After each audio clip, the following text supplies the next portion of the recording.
We've discussed the tactical choices facing Kamala Harris and Donald Trump in Tuesday's debate, but what about their messages? Well, we got a preview this week about what issues they'll be pushing. Harris tried to get ahead of her perceived weakness on the economy, unveiling proposals to show how good she'll be for business.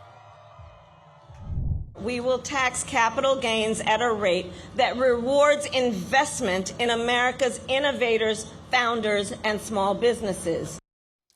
Meanwhile, Trump laid out his economic plans, talking about how tariffs will boost the economy, but also taking time Friday to attend court to appeal the verdict in the E. Jean Carroll case that found Trump sexually abused and defamed her, then holding a news conference where he attacked several women who've accused him of sexual misconduct. It couldn't have happened. It didn't happen. And she would not have been the chosen one. She would not have been the chosen one. The chosen one for his sexual abuse. Kara, can Trump focus on our future instead of his past, whether it's the stolen election in 2020 or the unfair prosecution? He couldn't do it this week in what was a layup. That economic speech should have been a layup, and it certainly wasn't. That was bizarre. And, you know, so I don't think he can. I don't know what is happening with him. You know, there's not nearly enough discussion about his cognitive abilities because he seems to jump from thing to thing. But I don't think he can do that. She will be pushing the economy, including on tariffs. Just this week, Goldman Sachs backed her on this issue, which is that would be a high cost to Americans to have tariffs.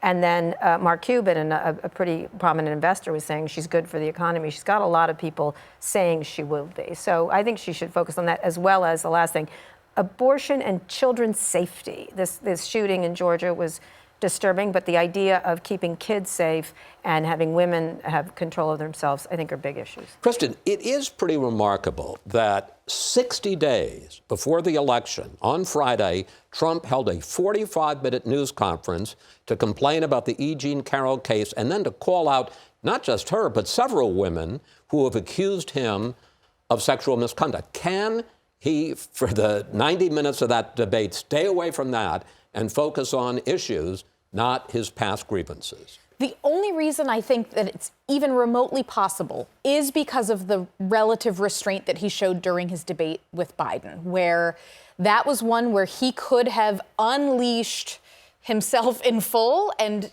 undercut his own message, but he didn't. He was able to hold it together for 90 minutes.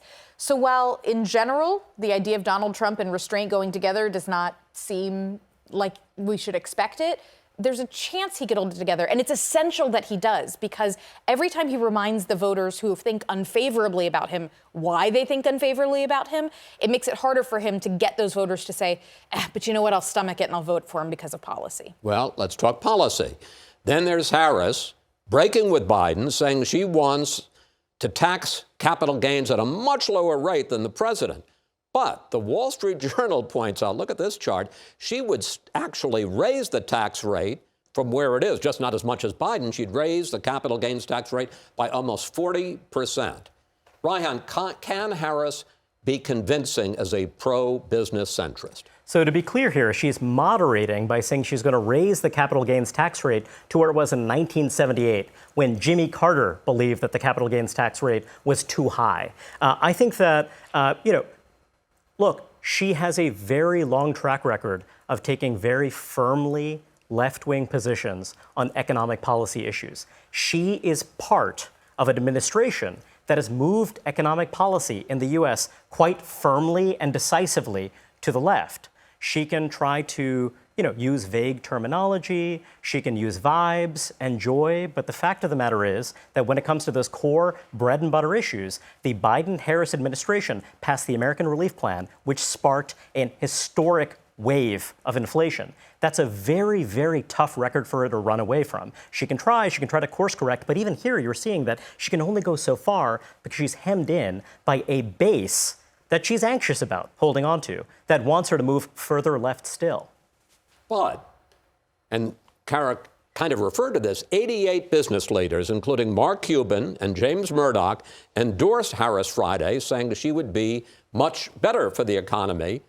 Let me ask you, Lulu, can Harris convincingly sell herself to American voters in this debate as pro-business? Well, I think so. To Raihan's point, the issue at hand here is that this is an incredibly unequal economy, and you have the haves and you have a great deal of the have-nots.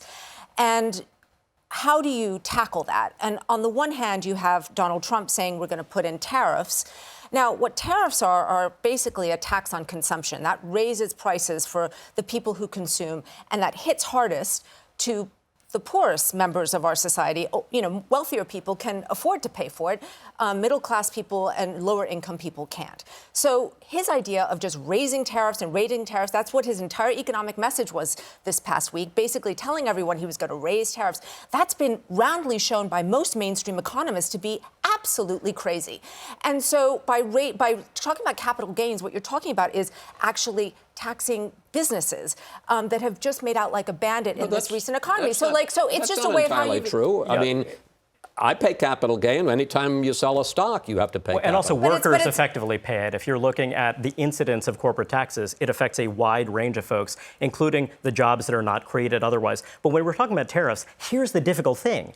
The Biden-Harris administration has sharply increased tariffs. They use this in part as a strategy to regain the blue wall. They have been very much a protectionist administration. So it's true that Trump is going pretty far on that front, but the Biden-Harris administration did as well. He's gone so far on tariffs. He should stamp it on the top of his head with a T. Absolutely. He is going far too far. And every economist absolutely embraced Buy But it American doesn't matter because he's now been worse. It doesn't matter. Cost of consumer goods. It doesn't matter because he's saying it more so. He's owning it now. I agree that it doesn't matter to you, and I agree that it doesn't matter to much of the press corps, but the fact of the matter is that the Biden-Harris administration has sharply increased costs on consumers. That may be, but Trump has decided to take it and run with it, and he's running very far in a direction. It's a little bit tough for her to make that case, however, having served in this administration. He just owns it. All right. Enough of the debate about the debate. No guts, no glory. I'm going to go around. Kristen, starting with you. Who's going to win this debate? I think Harris is likely to win, if only because I think the bar is very low, and I think a lot of people are rooting for her to win. When you say people, voters, media? I think it's the media in some part. I think for some of those voters who are swing voters who really don't like Donald Trump, they're looking for an excuse to not have to vote for him. Tara?